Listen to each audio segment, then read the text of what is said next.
Hey, what's up guys? E aí galerinha, como é que vocês estão? Aqui é a Erika do canal S4D, aqui é o Sudaku e hoje eu gostaria de falar pra vocês como foi que eu me tornei uma cientista da computação.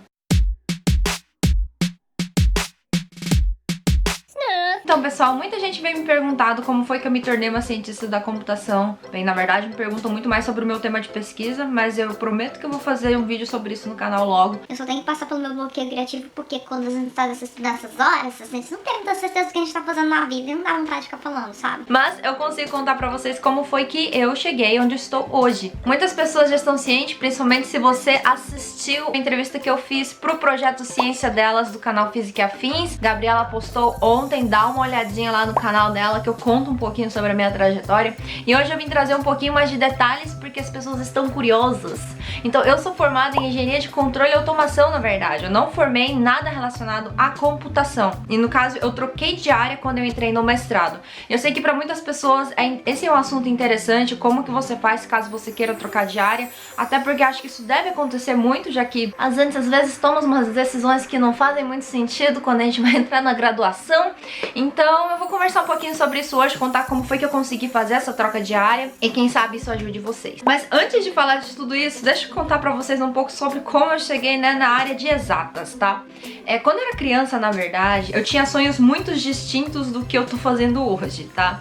Eu tinha sonho de me tornar uma cantora, tinha sonho de me tornar uma mangaka, tinha sonho de me tornar uma arquiteta, porque eu adorava ficar olhando planta de casa, tipo, o esquemático, né, que mostra a planta da casa. Eu chegava ao ponto de assistir desenho animado e imaginar como é que era, como que os cômodos da casa dos personagens eram distribuídos e tentava desenhar essas plantas pra vocês terem uma noção de como que era o negócio. Eu tinha um pouco dessa vontade de seguir pra esse lado. Mas conforme eu fui crescendo... E a realidade foi dando na nossa cara, né? Eu comecei a pesar aquela questão do que vai me dar dinheiro, do que eu gosto, né? E no final eu acabei seguindo porque poderia me dar mais dinheiro. E na época a engenharia parecia ser a melhor opção, porque eu sou muito ruim com qualquer coisa relacionada a seres humanos, então assim, direito, que também na época era uma profissão que todo mundo, né, idolatrava muito, acho que ainda idolatra. Não consigo nem brigar pelas minhas próprias causas, vou brigar pelas causas dos outros. Médico também, pra virar medicina também, odeio biologia. Então assim... O melhor ali era as exatas nesse ponto da parte de engenharia, então eu já tinha mais ou menos essa noção. E isso acabou ficando mais reforçado quando eu cheguei ali na minha 7ª ou 8ª série, que os meus pais começaram a comentar sobre as escolas técnicas que a gente tem em Manaus. Essas escolas técnicas, elas ofereciam o curso técnico junto com o ensino médio. E como eu não tinha certeza do que eu queria fazer na vida de qualquer forma, meus pais falavam, bom, você pode fazer esse ensino médio com um técnico, porque pelo menos formando no ensino médio você já vai ter uma qualificação, né? Você vai ter um título de técnico. E eu pensei, poxa, isso é bacana, porque daí se eu não me decidir do que eu vou fazer na faculdade, eu posso trabalhar de qualquer forma e ganhar algum dinheirinho, né? Essa foi a minha lógica na época. Então eu comecei a fazer cursinho, fiz pelo Marechal Rondon, acho que o pessoal de Manaus conhece. E eu consegui passar em todas as escolas que eu apliquei. Apliquei pra Escola Agrotécnica, apliquei pro ITSAFET, que hoje é o IFAM, pra Fundação Nokia, que hoje é a Fundação Matias Michelini, e também fiz a prova pro Colégio Militar, que apesar de não ter curso técnico, era um ensino médio muito bom, então eu também apliquei e eu passei em todas as escolas e no final acabei ficando com a Fundação Nokia. E na Fundação Nokia eu fiz o curso técnico em mecatrônica, tá? E o motivo de eu ter escolhido mecatrônica era porque eu não conseguia me decidir entre as outras áreas. Porque também tinha curso técnico em eletrônica, telecomunicações e informática. Só que aí eu não sabia o que eu gostava mais. Eu não sabia se eu queria mexer com computador, na informática. Tipo, poxa, eu achava legal ficar brincando, né, no computador. Mas será que eu queria mexer com aquilo? Não sabia. Eletrônica, já tinha visto meu pai desmontando e montando um monte de coisa dentro de casa. Parecia ser interessante também. Telecomunicações eu não tinha a mínima ideia do que eles traziam, então, né. E no final, mecatrônica... Depois que eu conversei com meu pai, com alguns amigos, né, pessoal mais velho, assim, eu entendi que mecatrônica... Fazia robô? E eu gostava de robô, eu ainda gosto muito de robôs. Então, eu pensei, é isso, mano, eu vou fazer esse curso técnico pra montar robô.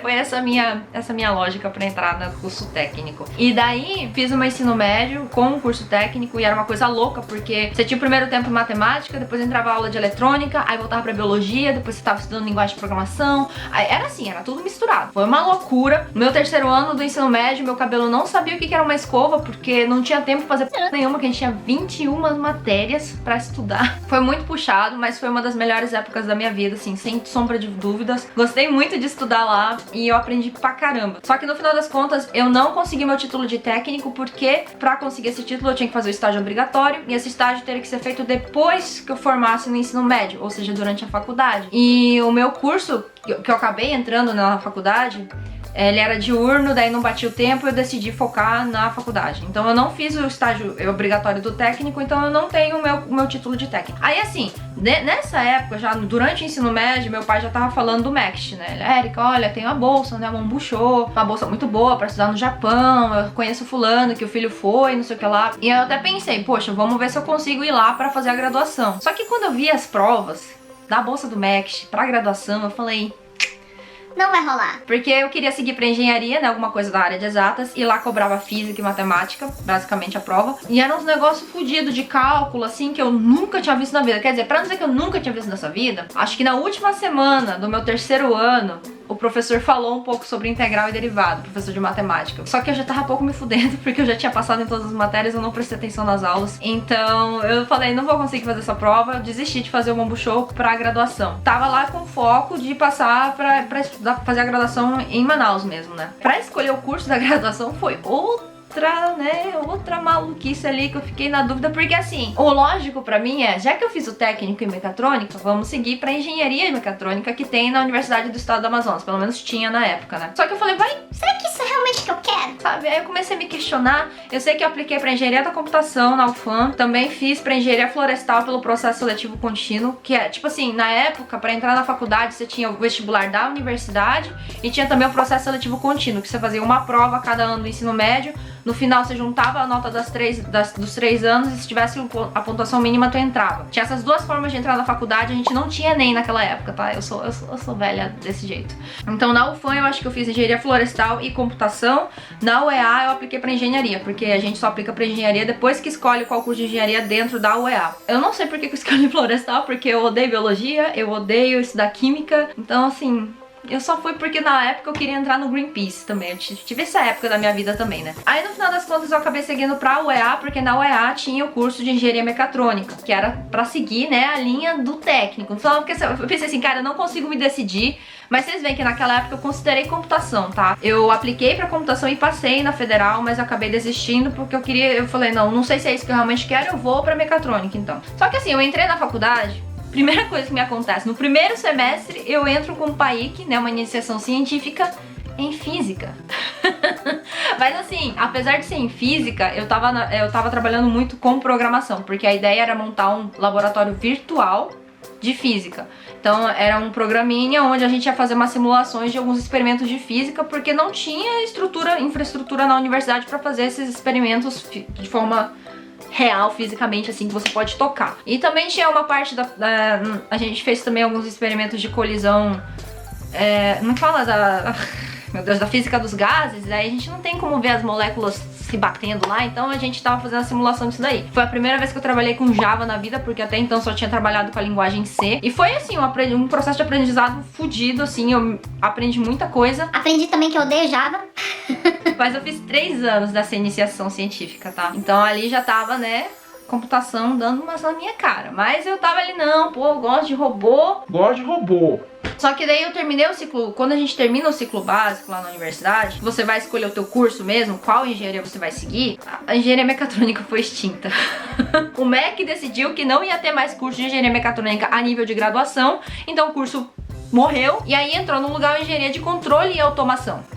Eu falei certo? Não. Que estão muito relacionadas, mas eu acredito que, assim, ao meu ver, tá? Porque eu já nem sei mais da área direito, tem focos bem distintos. Principalmente o rumo que o curso de engenharia de controle e automação lá na UEA tomou era: você vai aprender a fazer automatização e controle de processos industriais. E eu queria montar robôs legais, diferentes, tipo o meu braço autômato que eu montei no meu curso técnico. Mas enfim, ainda assim estava relacionado, então tá, vamos fazer engenharia de controle. Eu segui para esse curso, comecei a fazer as matérias específicas, Só que assim, como a gente foi literalmente a primeira turma desse curso, a gente não tinha professor direito, não tinha professor para todas as cadeiras, a gente tava com muito professor emprestado de outros cursos, tinha alguns professores que tinham sido contratados, eles não eram concursados na época, que assim, literalmente estavam aprendendo a matéria junto com a gente. Claro, eu tive ótimos professores, então, professor Kimura, se você estiver vendo esse vídeo, que eu sei que você assiste às vezes meus vídeos, olá pro senhor. Professor Charles, professor Mazaira, professor Guzmán, né, nosso pai também, né, do controle ali. Eu tive professores muito, muito bons. Também tive os professores bem bostas. Eu não vou nem citar nomes. Então assim,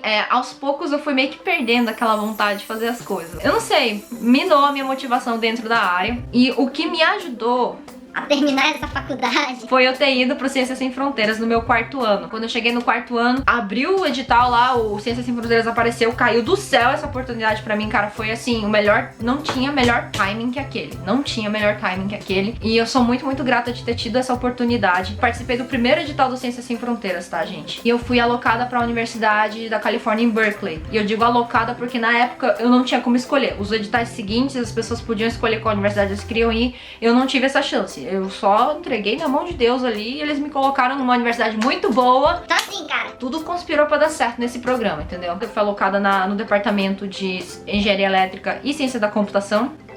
E assim, como eu chegando lá, eu tava num departamento que não era equivalente ao meu, não tinha muitas matérias que eu conseguia fazer pra pegar equivalência no Brasil. Eu fiz as que eu consegui, né, as que tinham como ter equivalência eu fiz.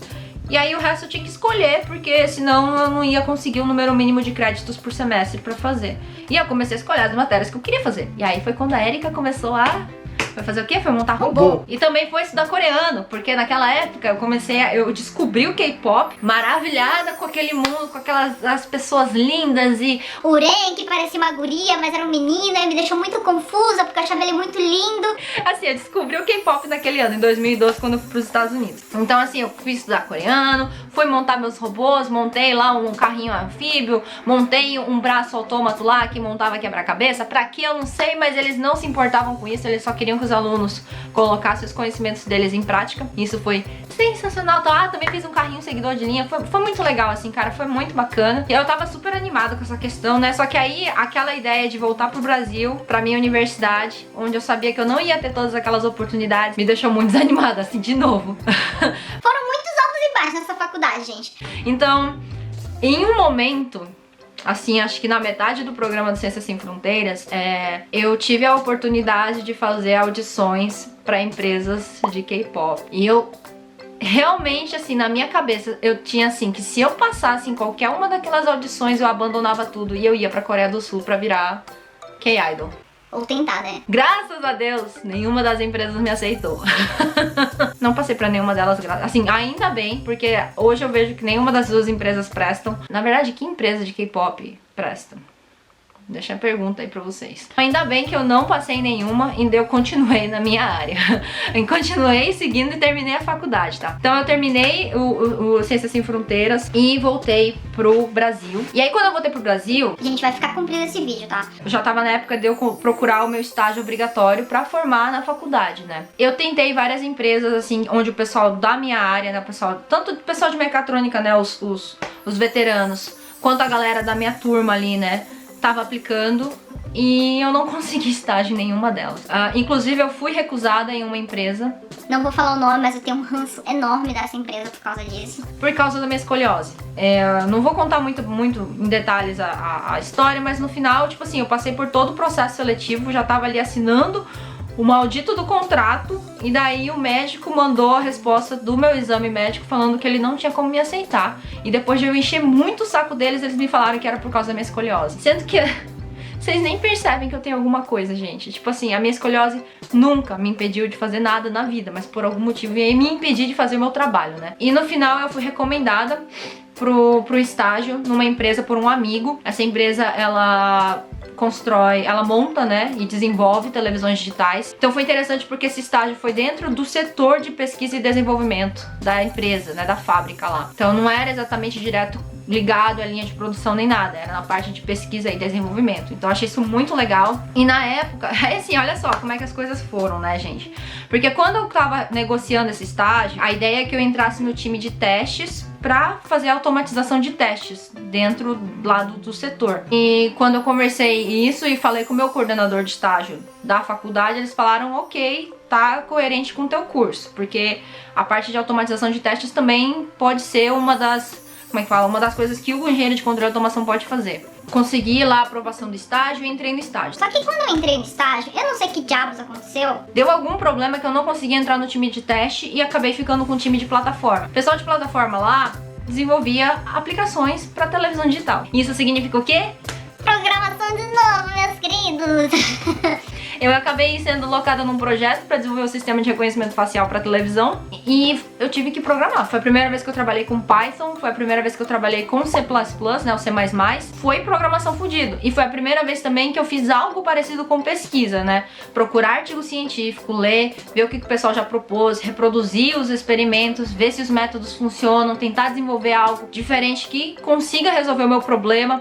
Então assim, foi muito legal, foi muito cansativo, mas eu gostei muito do que eu aprendi durante aquele estágio. Aí, terminando o estágio, na verdade eu fiz o estágio até o final da faculdade, mas terminando o tempo obrigatório do estágio, eu já comecei a trabalhar no meu TCC. E eu decidi que eu queria trazer o que eu tinha desenvolvido no meu estágio pro meu TCC, porque, cara, foi muito trabalho naquele projeto, naquele sistema de reconhecimento facial. Na Megumi, eu dei um nome pro meu sistema de reconhecimento facial, gente. Então eu decidi que eu ia fazer isso, só que obviamente se eu fizesse só o sistema de reconhecimento facial no meu TCC, não se qualificaria para um TCC de engenharia de controle e automação. Então eu decidi que eu ia montar um robozinho, uma aranha, tá? Um hexapod, não é meio uma aranha porque são 6 pernas. Um hexapod que teria uma câmera que ia fazer reconhecimento facial. Era isso que eu queria fazer. Eu tava doida pra montar um robô aranha. E aí eu conversando com o meu orientador de TCC, a gente viu que existia a possibilidade de talvez comprar os equipamentos pela universidade. Meu professor fez o pedido e nunca foi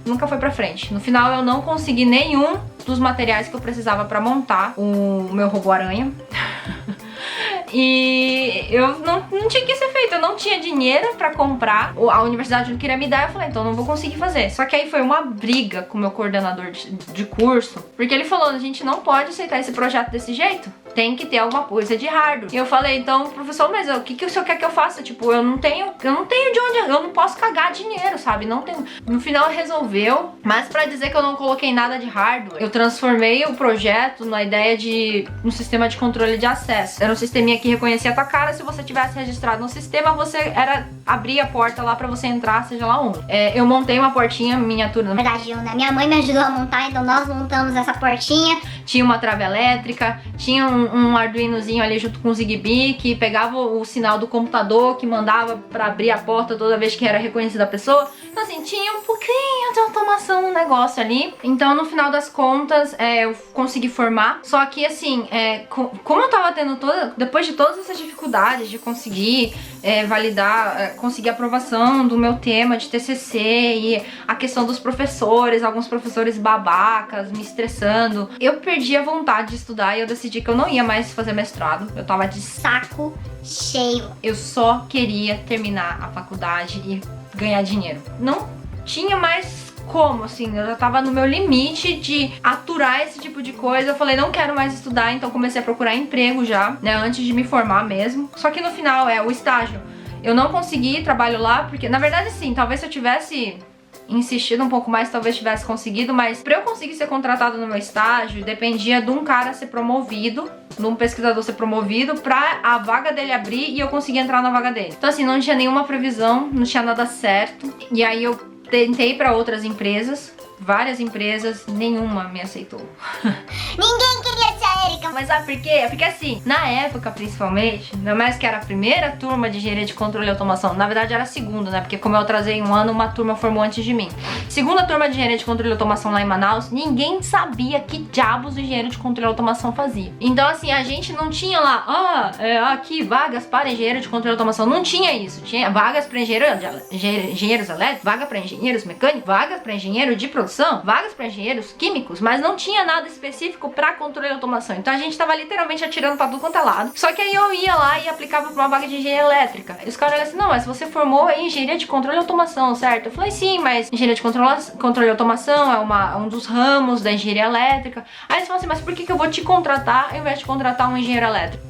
Eu não sabia responder essa pergunta, por quê? Porque assim, se você quer realmente um cara muito bom em elétrica, eu não era essa pessoa, entendeu? E aí eu falava, não, porque a gente também tem um pouco de conhecimento das outras áreas, dependendo, isso pode auxiliar na solução de problemas, etc. Mas nunca deu certo. No final, ninguém me quis. Então, eu formei sem perspectiva de emprego. Simplesmente foi assim que aconteceu. E como eu tava sem perspectiva de emprego, de qualquer forma, eu apliquei pro SWAI. Pelo SWAI eu vim pro Japão, fiquei um mês aqui. E dali meio que despertou de novo aquela vontade de fazer o mestrado no Japão. Mas mesmo assim eu ainda tava muito saco cheio de estudar. Eu pensei, bom, quem sabe mais pra frente, né?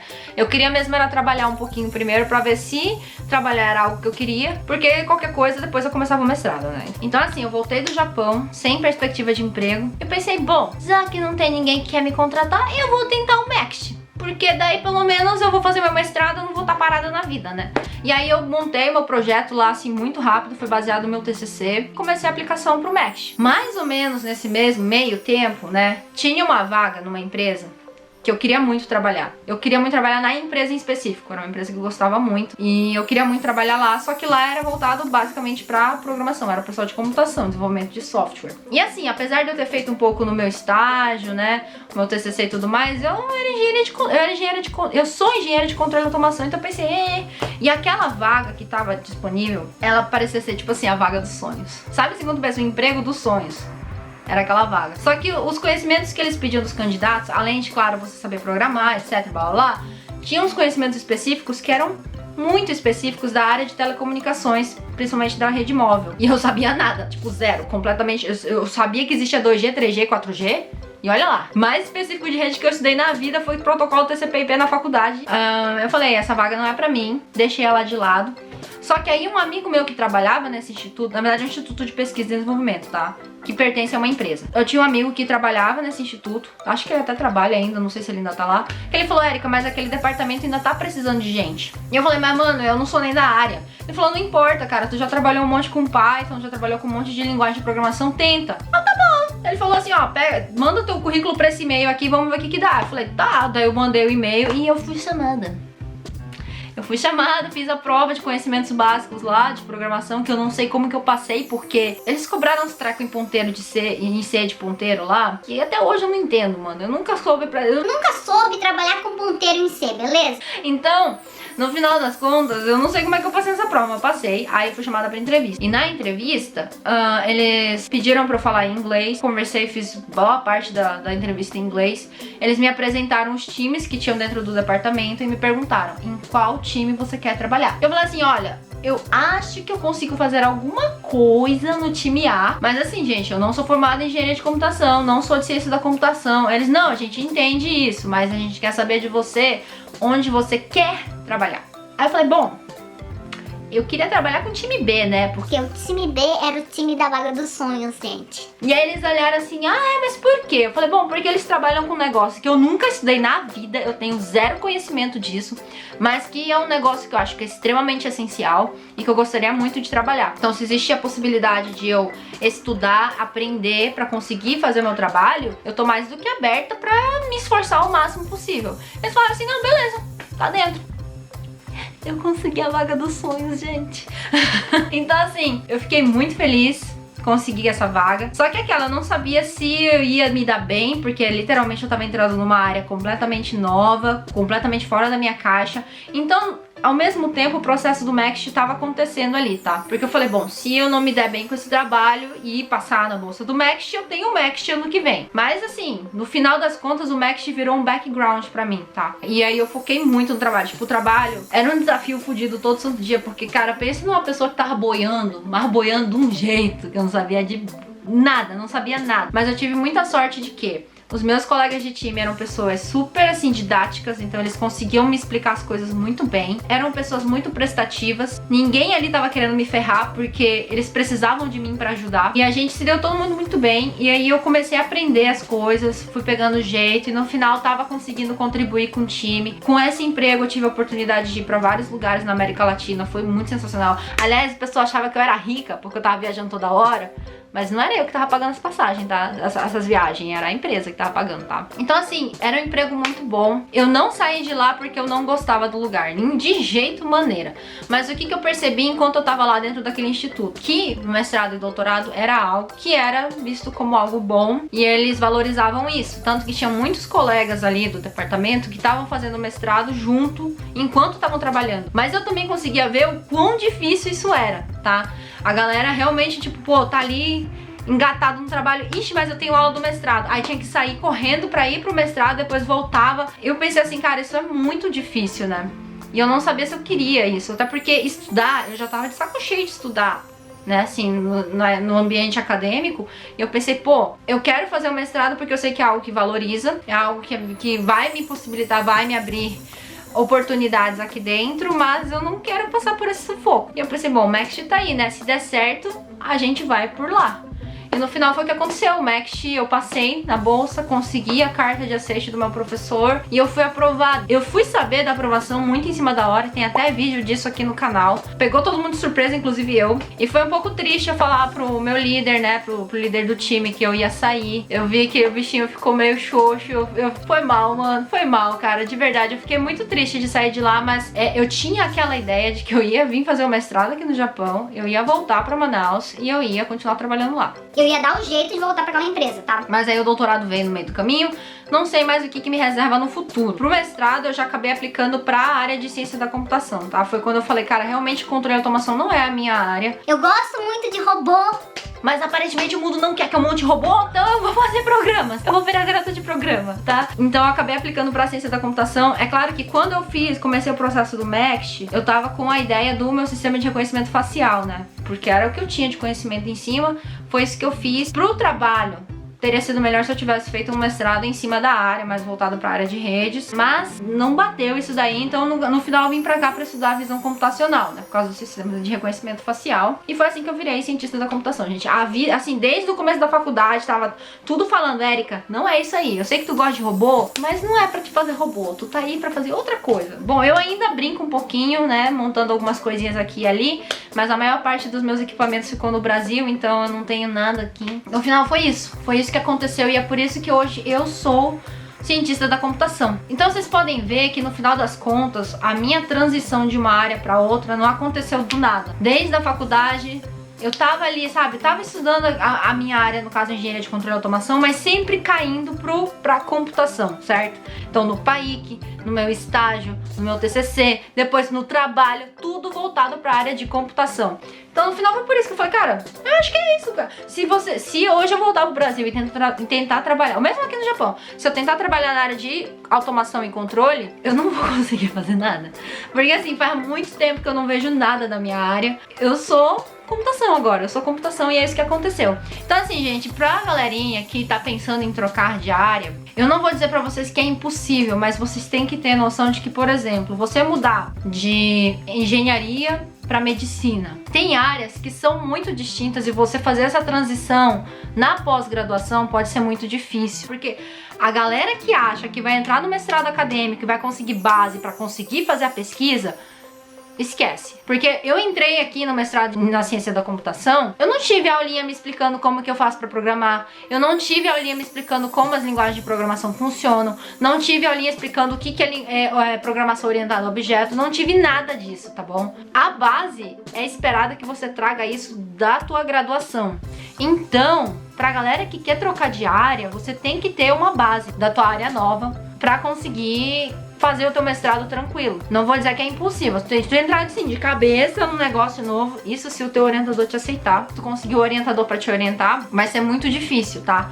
Então, o que eu recomendo é que se você já, a partir do momento que você pensa, não é essa área, eu tô nessa área agora, mas não é isso que eu quero, eu acho que eu quero outra coisa, já começa a correr atrás de conhecimento nessa outra área pra fazer essa tua transição mais tranquila, beleza? Eu já tive pessoas aqui no canal comentando que eu tô na área tal, mas eu quero seguir pra área tal no mestrado, e a ideia que eu quero é pra eu conseguir mais conhecimento nessa nova área.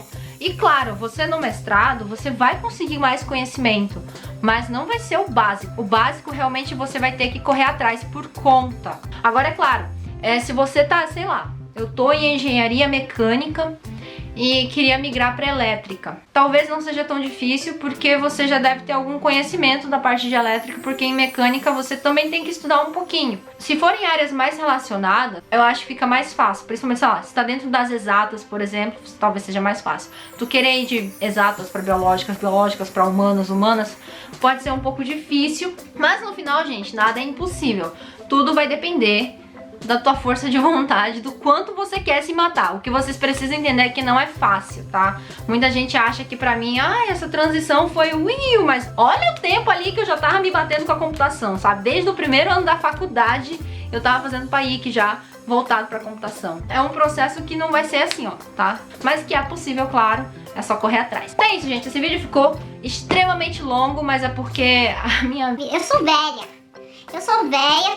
Aconteceu muito na minha vida. Pra eu conseguir chegar onde eu tô hoje, eu queria compartilhar isso com vocês, porque muitas pessoas estão me questionando. Né? Estão me perguntando sobre, então tá aí. Já deixando o aviso, semana que vem não vai ter vídeo, porque essa semana, agora, tipo, hoje, nesse momento que tu tá assistindo esse vídeo agora, eu tô no aeroporto, indo viajar pelo laboratório. Eu vou ficar uma semana fora, não vou ter tempo pra gravar, pra editar, pra fazer nada. Então, infelizmente, não teremos vídeo antes do Natal, tá? Então já vou deixando aqui pra vocês um Feliz Natal, beleza? Um Merry Christmas pra vocês. Talvez eu volte antes do Ano Novo, então não vou dar Feliz Ano Novo ainda, tá? Vamos ver se depois eu consigo gravar alguma coisinha antes de terminar o ano. Mas é isso, gente. Eu espero que vocês tenham gostado desse vídeo. Se vocês gostaram, deixem um joinha. Se tiverem dúvidas, comentários, pode comentar aqui embaixo. A gente vai conversando. Se quiserem conversar de forma mais privada, pode mandar DM no Instagram, responda assim que puder. Ou um e-mail, que também eu respondo assim que puder. E é isso, meus queridos. Tenham todos uma ótima manhã, tarde, noite, semana, final de semana, seja lá que hora vocês viram esse vídeo. Até a próxima, então tchau!